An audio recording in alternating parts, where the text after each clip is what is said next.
La historia de Charlene. Charlene Aguilar. O mejor conocida como Charlene. Es una joven chica de 18 años. Era la líder del grupo Fourten. Perdió el puesto luego de la invasión militar a la ciudad. Tiene una gran belleza en su rostro. Sin embargo, pareciera dar la impresión de ser mala y rencorosa. Pero ella no es así. Es del todo seria, monótona y tranquila. Una gran reina a la hora de pelear cuerpo a cuerpo, no por algo fue elegida líder de un grupo de antisociales rebeldes antimilitares. Si debemos decir si es hermosa. Por supuesto que lo es. Sus ojos marrones muy diferentes a los de color café. Su lunar cerca de sus labios delgados y finos. Su cabello en rulos castaño y su cuerpo de guitarra. Hablar de ella sería hablar de la belleza de las rosas. Debes tener cuidado al tocarlas porque de seguro sangrarás si la tomas a la fuerza. Cuando ella tenía 12 años, se había enterado de que su padre estaba en malos pasos. Un día recibió un documento extraño en la puerta de su casa. Como es curiosa, decidió abrirlo. Al hacerlo se dio cuenta de lo que su padre hacía, pues eran fotos muy obscenas, fotos de personas asesinadas, fotos de lugares que conocía. Lo peor no era la impresión que esa chica inocente tenía, lo peor era ver a su padre en las fotos que ella lastimosamente veía. Por aquel entonces vivía solo con su tío, su hermano mayor y su padre, al cual pocas veces veía. Su madre falleció cuando le dio a luz, por lo tanto el único recuerdo que tiene son sus fotos en las estanterías. Con 12 años vividos y un trauma tan enfermizo en su pequeña mente, solo pensó en huir del lugar. Ella se creía lo suficientemente grande y lista para enfrentarse al mundo. Claro, esto lo deseó junto a su hermano, pues solo a él le mostró las fotos tan desagradables de su padre. Al principio no fue nada fácil. Retrocedamos un poco atrás antes de continuar a explicar cómo Charlene es lo que es hoy en día. Charlene, desesperada al ver esas fotos, un día antes de ir a las prácticas matutinas de natación que tenía, solo lloró y tomó las fotos, corrió rápidamente al cuarto de su hermano, se las enseñó.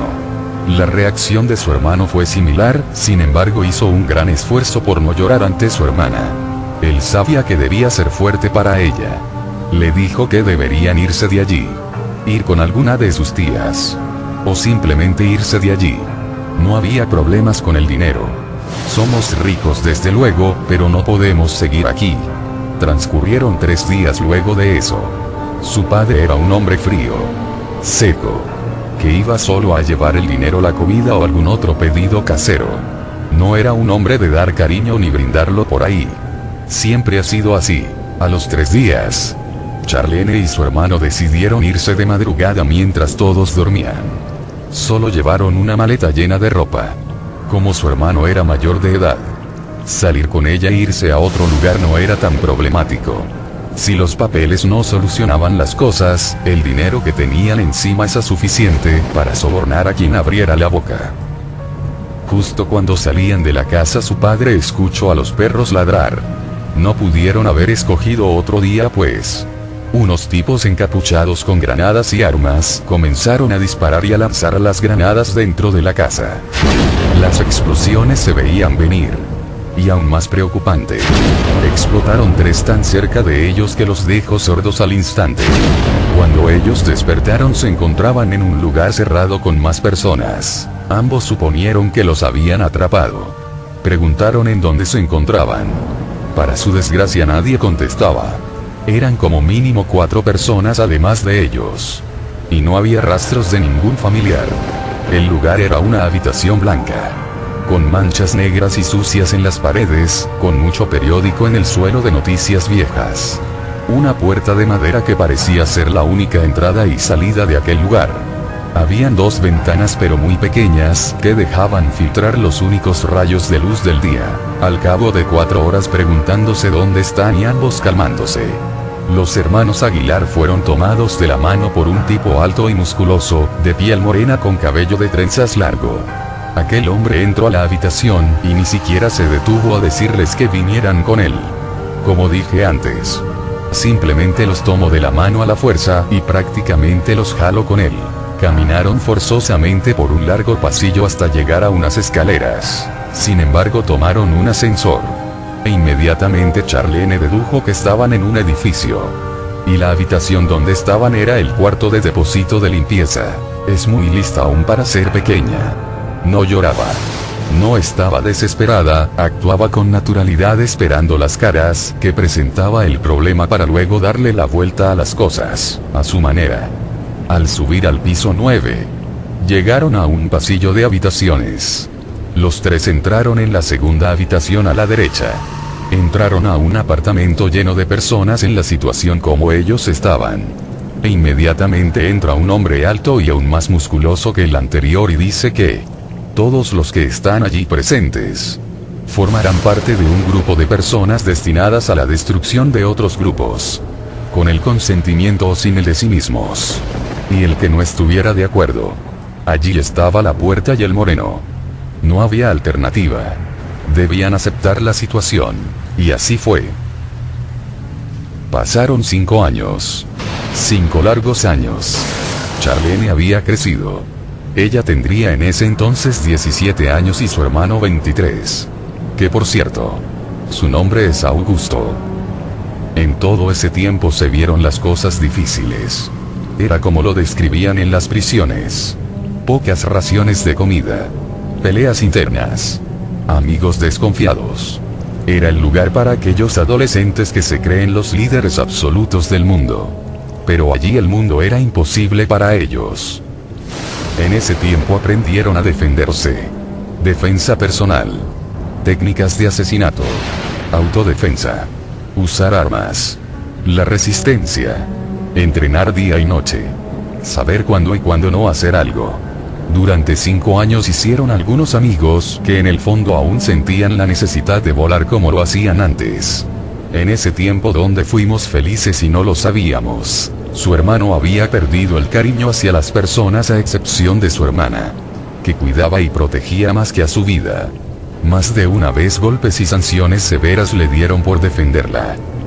Esto motivó a Charlene a superarse en algo que la ayudara a defenderse. A escondidas de su hermano.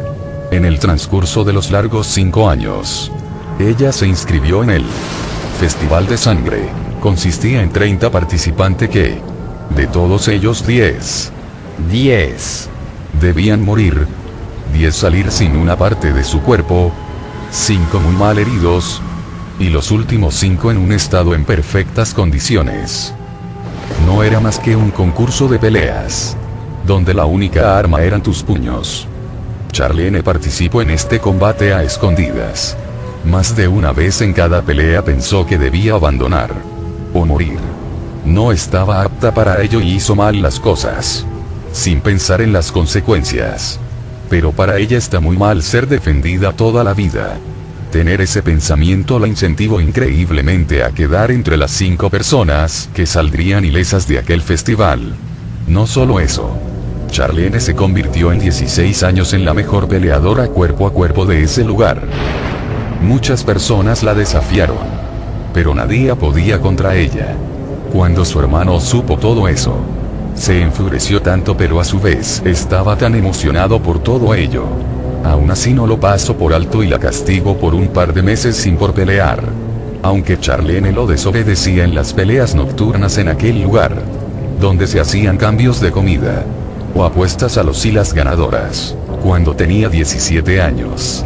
Semanas antes de cumplir 18, el líder de ese lugar vio a Charlene y le llamó por completo la atención. Decidió darle un cargo en especial. La hizo generala de ese lugar. Cuando conoció a los cabecillas de ese mundo, el cual la había mantenido presa de la libertad 5 años, descubrió que su padre estaba a cargo en ese lugar. El enojo, la ira, la molestia, todo en Charlene. De que su padre no hiciera algo por ellos. De que durante 5 años él estuviera tan cerca y jamás hacerle sentir la presencia. Para Charlene, fue el fin de su tranquilidad. El fin de su paz. Llena de furia salió del cuarto donde le habían dado el cargo de generala. Pasó un tiempo. Su padre insistía en hablar con ella. Pero Charlene estaba muy seca, al igual que su hermano. Al cabo de 4 semanas las cosas regresaron como eran antes. Charlene cumplía su cargo. Su hermano era el capitán de un escuadrón. Cabe destacar que esta organización era nada más y nada menos que Fourten. Una semana antes del cumpleaños de Charlene, se le fue otorgada una misión: ir a un colegio a buscar los documentos que tenía una profesora. Su nombre era Fátima Rusalka. Esta profesora no tenía idea de quiénes eran sus compañeros profesores. Por eso la usaron de carnada para meter papeles de aviso y cartas que advertían la intervención de fuerzas militares en la ciudad. ¿Quién sospecharía de ello en un colegio público? Charlene logró conseguir los papeles con la ayuda de un chico. A los días, el grupo Fourten sufrió un atentado por parte de otros grupos antisociales de la ciudad. Esto hizo que la guerra interna surgiera, dándole a las fuerzas militares la excusa para poder atacar la ciudad. Charlene, al convertirse en toda una jefa de mando, una gran peleadora, aceptó el cargo de líder nata del grupo tras la muerte del líder en aquel entonces. Las cosas estuvieron solo un par de días cuando el grupo sufría bajas tras los ataques intensos de los demás grupos. No les quedó de otra que tomar un nuevo refugio fuera de la ciudad. Sin embargo, hubo un desliz que casi condena al grupo Fourten de ser aniquilado. Varios infiltrados y sobornados para asesinar a Charlene estaban dentro. Charlene tuvo la idea de abandonar el cargo de líder falsamente, mientras se preparaba con otro grupo para encontrar un nuevo refugio. Las cosas parecían funcionar, pero extraños sucesos aparecían en la ciudad. Un día antes de tomar la decisión final de separar al grupo y que todos se fueran, porque las cosas estaban en su peor momento, un chico junto a una chica le pidieron un favor. Aquel chico del colegio que la ayudó con los documentos. Ese chico tenía un objetivo y era infiltrarse en la guarida de sus mayores enemigos. Vómitos. Charlene vio esto como una idiotez. Sin embargo, le debía el favor y aceptó acompañarlo fingiendo que el grupo se había separado. Con el tiempo, Charlene logró salvar a su grupo con la ayuda de un equipo de rescatistas y doctores de un clan aún más grande. Hasta hoy, que Charlene se vuelve a encontrar con ese chico y con una vieja conocida.